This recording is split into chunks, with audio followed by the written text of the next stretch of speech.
Time management, a term that we have had since our childhood.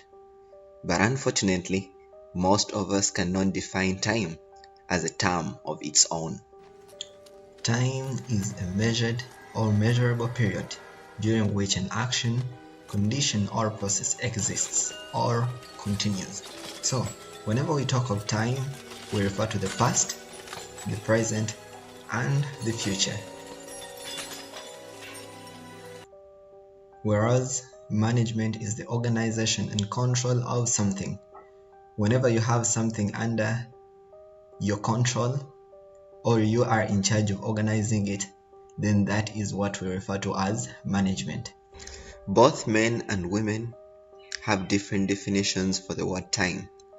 You talk to a man about time, he will look at his watch.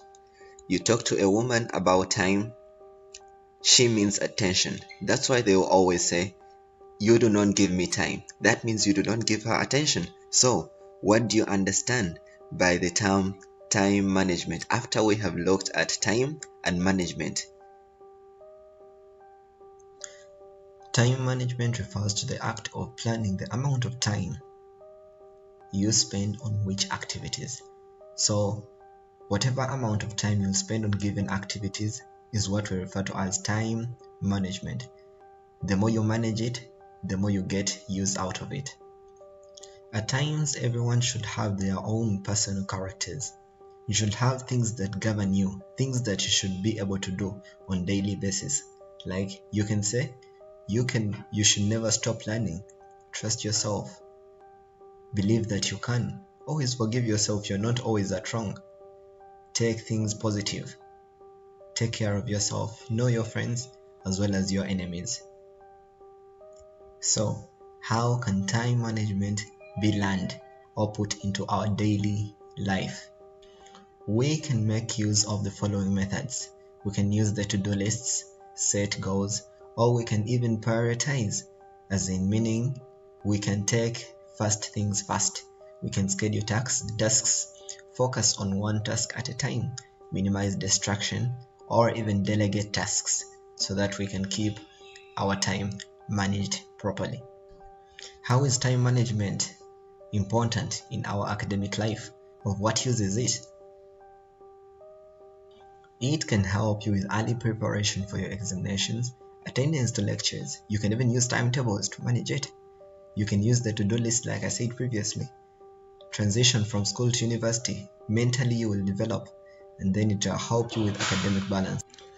So other than its importance in academic life, of what importance is it to the professional life afterwards?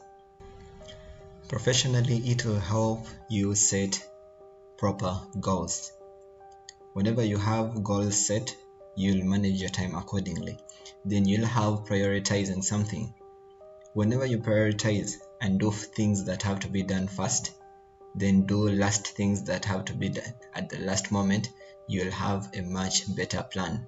You'll be self-motivated, knowing that I can do something, and you will focus. Focusing will always help in time management. Then next you'll have decision making. Proper decision making always brings the best results. Then you'll have planning, and the best thing is proper communication skills. Without proper communication skills, you can lose the biggest of which you can never expect in life. So, my dear brothers and sisters, once time is lost, it can never be regained. So you should learn to make use of your time. Thank you very much for listening. For more of such videos, please, you can like, share, or subscribe. For anything that you've not liked, please leave a comment. Thank you.